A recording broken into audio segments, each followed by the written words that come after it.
ஆதி என்னும் பராபரையே, அன்பான மனோன்மணியே, சோதி எனும் பஞ்சகத்தாலே, சொற்பெரிய கரிமுகனே, தீர்த்து கந்தவளே, திருத்துகின்ற குருநாதர்களே, 18 சித்தர்களே, பண்பான பரமசிவமே, ஓதியே ஜோதிடங்கள் உரைப்பதற்கு நாத விந்து வடிவாக நல்ல துணை ஆவீரே. உலகில் உள்ள தமிழ் பேசும் அனைத்து உள்ளங்களுக்கும் மற்றும் ஜோதிட சான்றோர்களுக்கும் மூத்தோர்களுக்கும் ஆர்வலர்களுக்கும் மற்றும் இந்த காணொலியை காணும் உங்களுக்கும் ஆஸ்ட்ரோராஜின் இனிய நல்வணக்கங்கள். ஜோதிடம், ஆன்மீகம், வாழ்வியல், மருத்துவம் என்ற 4 தலைப்புகளில் தொடர் காணொளிகளாக கொடுத்து வருகிறோம். அந்த வகையில் இன்று ஆன்மீகம் சம்பந்தப்பட்ட மற்றும் ஒரு காணொளி. இந்த காணொளியில் அஷ்டமா சித்துக்களை கொடுக்கும் அஷ்டலிங்கங்கள். அஷ்டமா சித்துக்கள் என்று பார்க்கும் பொழுது அந்த ஒவ்வொரு சித்து விளையாட்டுகளும் மனிதன் மனதோடும் உணர்வுகளோடும் உடலோடும் நேரடியாக தொடர்பு கொண்ட வித்தைகள் என்பதை மாற்று கருத்து இருக்க முடியாது. ஏனென்று கேட்டால் அதற்கு ஒரு நிதானமான அழுத்தம் திருத்தமான முயற்சியும் தன்னம்பிக்கையும் அதோடு குருமுகத்தில் கற்றுக்கொள்ள வேண்டிய ஒரு அற்புதமான வித்தை என்பதில் அதில் மாற்று கருத்து இருக்க முடியாது. அந்த வகையில் பார்க்கும் பொழுது அஷ்டமா சித்துக்களை கொடுக்கக்கூடிய அஷ்டலிங்கங்கள் என்று பார்க்கும் பொழுது அது திருவண்ணாமலை என்று சொல்லக்கூடிய நெருப்பு ஸ்தலத்தில் சுற்றியுள்ள லிங்கங்கள், அதாவது கிரிவலம் செல்லக்கூடிய பாதையில் அமர்ந்திருக்கக்கூடிய லிங்கங்கள் என்பதில் மாற்று கருத்திருக்க முடியாது. ஓம் சிவாய நம, நம சிவாய நம, அண்ணாமலைக்கு அரோகரா, தென்னாருடைய சிவனே போற்றி. இந்த கோஷங்களை கேட்டாலே நமக்கு உடன் நினைவுக்கு வருவது திருவண்ணாமலை என்னும் அக்னி ஸ்தலத்தில் எழுந்தருளியுள்ள அண்ணாமலை அவர்கள்தான். அக்னி வடிவத்தில் எழுந்தருளியுள்ள ஈசனை நினைத்தாலே அஷ்டமா சித்திகள் தேடி வரும் என்று சொல்லப்படுகிறது. பௌர்ணமி நாளில் 14 கிலோமீட்டர் சுற்றளவு உள்ள இந்த அண்ணாமலையாலை வலம் வருவதே ஆகும். மனதில் நினைத்து வந்த காரியங்கள் அனைத்தும் தடையின்றி நடக்க இது அற்புதமான தலமாக அமைகிறது. இது இல்லாமல் இந்த தகவல் அனைவருக்கும் தெரிந்த ஒன்று. இந்த ஸ்தலத்தில் கிரிவலம் என்பது ஒரு ஆகச்சிறந்த ஒரு அருமையான வழிபாடு. இதை இந்த கிரிவலம் என்று சொல்லும் பொழுது இந்த 14 கிலோமீட்டர் தொலைவு வரை சுற்றியுள்ள 8 விதமான லிங்கங்களினுடைய தரிசனத்தை பெறுவது என்பது சுலபமாக அமைவதில்லை என்பது நடைமுறையில் பார்க்க முடியாது. எல்லோரும் இந்த அண்ணாமலையானை வணங்கிவிட முடியுமா என்று பார்த்தால் முடியாது. அதே சமயத்தில் வணங்கக்கூடிய வாய்ப்பு அமைந்தவர்களுக்கும் ஒரு குறிப்பிட்ட காலகட்டத்திற்கு மேல் அவர்கள் அதை தொடர முடிவதில்லை. பலமான கிரகத்தினுடைய பாதிப்புகள் ஏற்படும் பொழுது நம்மை அந்த பாதிப்பை அனுபவித்தே ஆக வேண்டிய கட்டாய சூழ்நிலை இருக்கும் பட்சத்தில் அது நம்மை அந்த தரிசனத்தையும் செய்ய விடுவதில்லை என்பது நடைமுறையில் பார்க்க முடிகிறது. ஆக எல்லோருக்கும் எல்லாமும் கிடைத்து விடலாம் என்று பார்க்கும் பொழுது இருந்தாலும் அது ஒரு குறிப்பிட்ட காலகட்டத்தில் நவகிரகங்கள் அனுமதித்தால் மட்டுமே சாத்தியம் என்பதுதான் நடைமுறை அனுபவமாக தெரிகிறது. நிலம், நீர், ஆகாயம், காற்று, அக்னி என்ற பஞ்சபூத சக்திகளை மனிதனுடைய எல்லா உயிரினங்களையும் ஆட்கொண்டு இயக்கங்களையும் நடத்துகின்றன என்பது நடைமுறையில் பார்க்க முடிகிறது.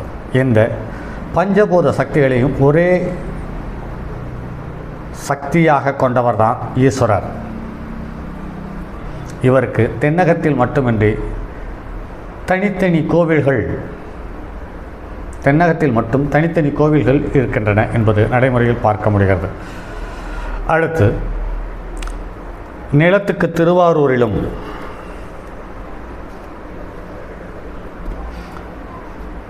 காஞ்சிபுரத்திலும், நீருக்கு திருவானைக்காவலிலும் அருகே உள்ளது. வேலூரிலும் ஜலகண்டேஸ்வரரும், ஆகாயத்துக்கு சிதம்பரமும், காற்றுக்கு ஸ்ரீ காளஹஸ்தியும், அக்னிக்கு திருவண்ணாமலையும் என நிர்மாணிக்கப்பட்டு ஆலயங்கள் எழுப்பப்பட்டன. திருவண்ணாமலையில் இறைவன் ஜோதியாக உள்ளான் என்று நம்பப்படுகிறது. இதை நினைவூட்டவே கார்த்திகை மாதத்தில் வரக்கூடிய கிருத்திகை திருநாளில் இங்கு தீபம் ஏற்றப்படுகிறது. ஏன் கிருத்திகை நட்சத்திரத்தை தேர்ந்தெடுக்க வேண்டும்? ஜோதிஷ சாஸ்திரத்தில் கிருத்திகை நட்சத்திரம் சூரியனது நட்சத்திரமாகும். உலகுக்கு ஒளி கொடுப்பவன் இதேபோல் மலை மீது ஏற்றப்படும் ஒளியானது உலக உயிர்களுக்கு மேலும் நன்மையை கொடுக்கும் என்ற நம்பிக்கையில் இந்த தீபம் ஏற்றப்படுகிறது. அக்னிஸ்தலமான இந்த மலையை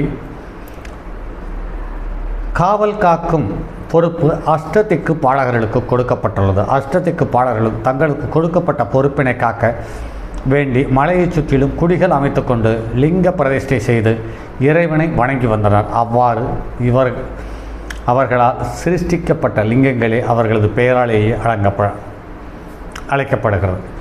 இந்திரனால் வணங்கப்பட்ட லிங்கம் இந்திரலிங்கம் என்றும், அக்னியால் வணங்கப்பட்ட லிங்கம் அக்னிலிங்கம் என்றும், யமனால் வணங்கப்பட்ட லிங்கம் யமலிங்கம் என்றும், நிருதியால் வணங்கப்பட்ட லிங்கம் நிருதிலிங்கம் என்றும், வருணனால் வணங்கப்பட்ட லிங்கம் வருணலிங்கம் என்றும், வாயுவால் வணங்கப்பட்ட லிங்கம் வாயுலிங்கம் என்றும், குபேரனால் வணங்கப்பட்ட லிங்கம் குபேரலிங்கம் என்றும், ஈசான்யனால் வழங்கப்பட்ட லிங்கம் ஈசான்ய லிங்கம் என்று அழைக்கப்படுகிறது.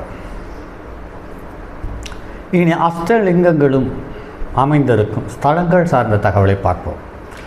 இந்திரலிங்கம் மலையை சுற்று தொடங்கும் வழியில் தேரடி வீதியில் உள்ளது. அக்னிலிங்கம். நிருதிலிங்கம் மலையை சுற்றும் சாலைக்கு சற்று உட்புறம் அமைந்துள்ளது. யமலிங்கம் வாயுலிங்கம் வருணலிங்கம் குபேரலிங்கம் மலையை சுற்றும் பாதையிலேயே உள்ளன. ஈசான்ய லிங்கம் சுடுகாட்டின் முக்கிய சாலையில் இருந்து பிரிந்து தனியாக உள்ளது. மலையை சுற்றும் முறை என்று பார்க்கும் பொழுது மலையை சுற்றுபவர்கள் உடலையும் ஆன்மாவையும் சுத்தப்படுத்தி கொண்டு அதன் சின்னமாக திருநீறு அணியவும், அண்ணாமலையாரின் கிழக்கு கோபுர வாசலுக்கு வரவும், கோபுரத்தையும் அண்ணாமலையாரையும் வணங்கவும், தேரடி வீதியில் உள்ள இந்திரலிங்கத்தை தரிசனம் செய்து கொண்டு காலேஜ் ரோடு பிரிவில் இருந்து பயணத்தை தொடரலாம். மிதியடிகள் அணிதல் கூடாது. சிற்றின்ப சிந்தனைகளை தவிர்க்க வேண்டும். லாகரி வாஸ்துக்கள் உபயோகிக்கக்கூடாது. சாலையில் எச்சில் உமிழ்தல், உறக்க பேசிக்கொண்டு நடத்தல், குடும்பமாக செல்லும் பொழுது அரட்டை எடுத்துக்கொண்டு செல்லுதல், ஓடி பிடித்து விளையாடி கொண்டு செல்லுதல், குடும்பமே நியாயம் பேசி அதில் தர்க்கம் வர கோபமாக முறைத்து கொண்டு செல்லுதல், அழும் குழந்தைகளை அடித்து இழுத்துச் செல்லுதல், நடுவீதியில் உணவு கொண்டு வந்த பைகளை போடுதல் போன்றவற்றை விளக்குதல் மிக மிக உத்தமமாகும். முடிந்தவரையில் தனியாக கிரிவலம் வருவது என்பது சிறப்பது. நமச்சிவாய என்ற 5 எழுத்து மந்திரத்தை தவிர வேறு எண்ணங்கள் வராமல் இருப்பது சாலச் சிறந்ததாக கருதப்படுகிறது. மலையை சுற்றி உள்ள லிங்கங்கள் நந்திகள் இவற்றை தரிசிக்கும் போது மலையை அண்ணாந்து பார்த்து தரிசிப்பது என்பது உத்தமமாகும். அதே சமயத்தில் சிவனுடைய எண்ணங்களும் சிவனுடைய செயல்களும் சிவனுடைய வடிவங்களும் சிவன் சார்ந்த பக்தி பாடல்களும் மனதில் திரும்ப திரும்ப வலம் வந்து கொண்டிருக்கும் பட்சத்தில் அது சாலச் சிறந்த கிரிவலமாக அமையும் என்பதில் மாற்று கருத்தில்லை. சுய வாகனங்களில் மலையை சுற்றி வரக்கூடாது. அஷ்டலிங்கங்களும் வணங்கிய பின்புதான் கிரிவலத்தை முடிக்க வேண்டும். கிரிவலத்தை எங்கு தொடங்கினோமோ அங்கு வந்துதான் கிரிவலத்தை முடிக்க வேண்டும். கிரிவலத்தை முடித்து ஈஸ்வரனையும் உண்ணாமுலை அம்மனையும் தரிசிக்க வேண்டும். மலையை சுற்றி முடித்தவுடன் தூங்கவோ குளிக்கவோ கூடாது. அது கிரிவலம் சுற்றி வந்த பயனை போக்கும் என்பதை கருத்தில் கொள்ளுங்கள். இந்திரலிங்கம் தொழில் முடக்கமுடையவர்கள், பதவி வேண்டுவோர், பதவி உயர்வு வேண்டுவோர், பதவி மாற்றம் வேண்டுவோர், வீண்பலி பாவங்களில் அல்லல்படுவோர்கள், தொழில் செய்யும் இடத்தில் அபவாதங்கள் ஏற்படுதல் இவற்றிலிருந்து விடுபட வேண்டுமா? இந்திரலிங்கத்தை முழுமையாக மனதில் நிலைநிறுத்தி வணங்கும் பட்சத்தில் இவை அனைத்து தோஷங்களும் சிரமங்களும் விலகி நற்பயனை அடைய முடியும். அக்னிலிங்கம் கணவன் சந்தேகப்படுகிறார், கற்பு நிலையில் களங்கம் ஏற்படுகிறதா, சத்தியத்தை தானாக கொண்ட நீங்கள் பழிபாவத்துக்கு உள்ளாகிறீர்களா? அக்னிலிங்கத்தை வழிபடுங்கள், உங்கள் களங்கம் பறந்தோடிவிடும் என்பதில் மாற்று கருத்திருக்க முடியாது. அடுத்து யமலிங்கம் தூங்கும் போது கெட்ட கெட்ட கனவுகள் தோன்றுகிறதா, மனதில் இனம் புரியாத அச்சம் உருவாகிறதா, ஆயுள் பலம் உருவாகி செயல்திறன் கெட்டுப்போய் நிற்கின்றீர்களா?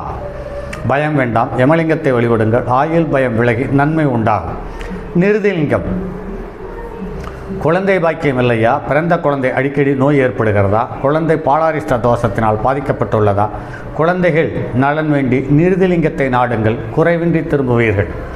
வருணலிங்கம் குழந்தைக்கு தண்ணீர் தோஷம் உள்ளதா, நீங்களும் நீர்வியாதியால் சிறுநீரக கோளாறு கஷ்டப்படுகிறீர்களா? வருணலிங்கத்தை வழிபடுங்கள், சிரமங்கள் நீங்கி சிலிப்படைவீர்கள். வாயுலிங்கம் இருதய கோளாறு, சுவாச கோளாறு, காசநோயினால் அவதிப்படுதல், வயிற்றுத்தொல்லை, கெடுதல் போன்றவைகள் ஏற்படுகிறதா, நோயினால் அவஸ்தைக்கு உள்ளாகின்றீர்களா? வாயுலிங்கத்தை வழிபடுங்கள். வழிபட வந்த துயர் வாயுவாகி மறைந்துவிடும். குபேரலிங்கம் மண்ணாசை, பெண்ணாசை, பொன்னாசை இவற்றில் அதிக நாட்டம் கொண்டு முறைதவறி நடந்து அல்லல் படுகின்றீர்களா? குபேரலிங்கத்தை வழிபடுங்கள். குபேரன் தங்களை குதூகலமாக வாழ வைப்பார்.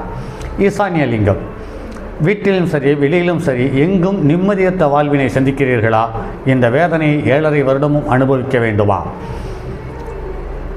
என்று கலக்கம் அடைகின்றீர்களா? கவலையை விடுங்கள். ஈசானிய லிங்கத்தை வழிபட்டு உடல் ஊனமுற்றோருக்கு 5 பேருக்கு அன்னதானம் கொடுங்கள். உடல் ஊனமுற்றோருக்கு அன்னதானம் கொடுக்கக்கூடிய அன்னதானம் உங்களுடைய சொல்லொணா துயரங்களை காற்றில் பனி போல சூரியனை கண்ட பனிபோல் விலகி சனி பகவானினுடைய கருணை முழுமையாக கிடைக்கும் என்பது மாற்றுக்கருத்திருக்க முடியாது. இப்படி ஒவ்வொரு லிங்கத்திற்கும் ஒவ்வொரு குறிப்பிட்ட தனிப்பட்ட சக்தியை உருவேற்றி வைத்து வணங்கி வாழ்ந்திருக்கிறார்கள் நம் முன்னோர்கள். அந்த வழியே நாமும் பயணப்படுவோம். வாழ்க்கையில் ஒரு பெருத்த மாற்றத்தை அடைவோம். இதில் மேசம், சிம்மம், தனுசு, கிருத்திகை, உத்திரம், உத்திராடம், மிருகசீர்ஷம், சித்திரை, அவிட்டம், திருவாதிரை, சுவாதி, சதயம் இந்த 9 நட்சத்திரங்களில் பிறந்தவர்கள்.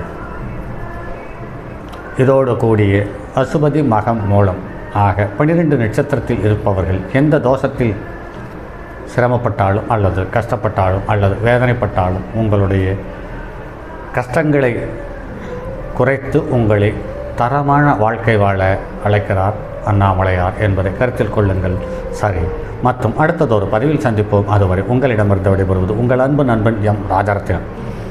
தங்கமான் மழுவோடேந்தி தன்மதி தடையிற்கொண்டோர் மங்கையர் பதிக்கச் சொன்ன மாமொழி ஜோதிடத்தை இங்கு யாம் உரைப்பதற்கோர் இமை என்னும் பிழை வராமல் காக்க செங்கன் மால்மருகன் யானைச்சரன் பதம் காப்பதாமே.